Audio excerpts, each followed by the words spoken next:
Ce véhicule est un véhicule hybride hydraulique. Il est prioritairement destiné aux véhicules BOM puisque c'est l'utilisation dans laquelle on a le plus de stop and go. C'est l'utilisation qui va nous permettre d'avoir le plus de récupération d'énergie, le plus souvent d'accélération également, donc d'utiliser au mieux la capacité du système HRD.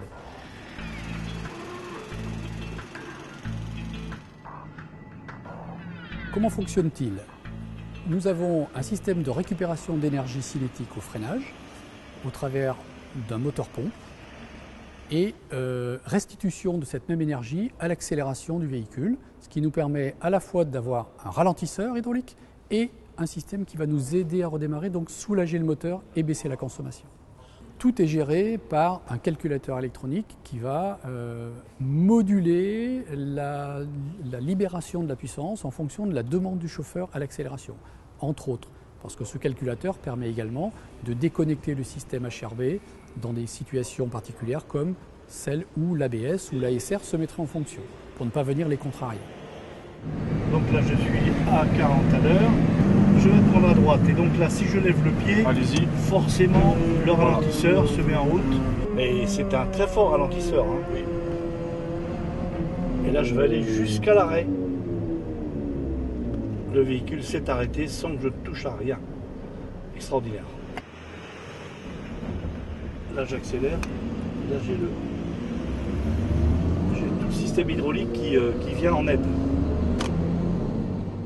Dans ce qu'on a vu comme système pour essayer de récupérer l'énergie du freinage, pour moi, c'est le plus simple. C'est vraiment, ça reste purement mécanique, ça ne fait pas appel au passage par l'énergie électrique. On reste dans du système mécanique, on comprime une poche de gaz, et puis aussitôt après, on récupère l'énergie du gaz comprimé pour l'accélération suivante. Alors pour un véhicule qui fait du stop and go, qui fait des arrêts et redémarrages tout le temps, c'est la solution idéale.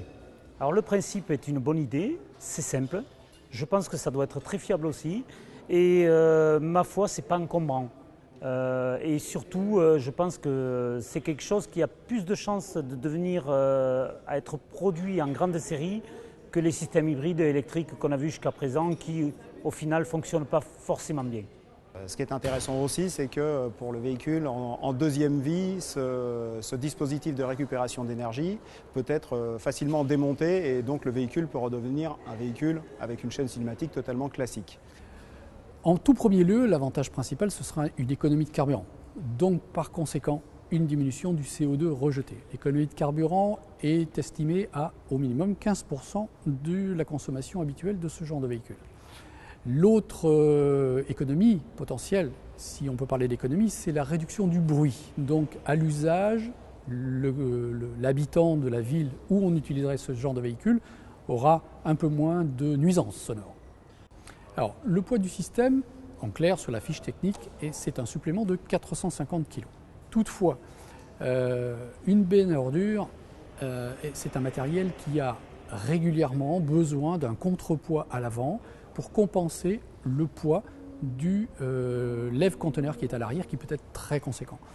Et finalement, on s'aperçoit que les 450 kg vont être en grande partie compensés par la diminution du contrepoids qui sera nécessaire pour rééquilibrer le véhicule.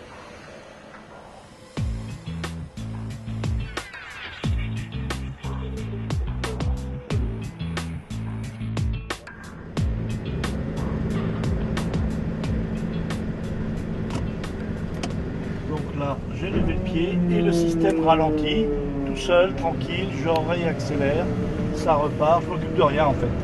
Là, je crois que depuis que nous sommes partis pour cet essai, je n'ai pas encore touché au frein. C'est remarquable. Donc vraiment un système qui non seulement donne de la puissance accumulée, la restitue, mais en plus un système qui procure un ralentisseur très efficace.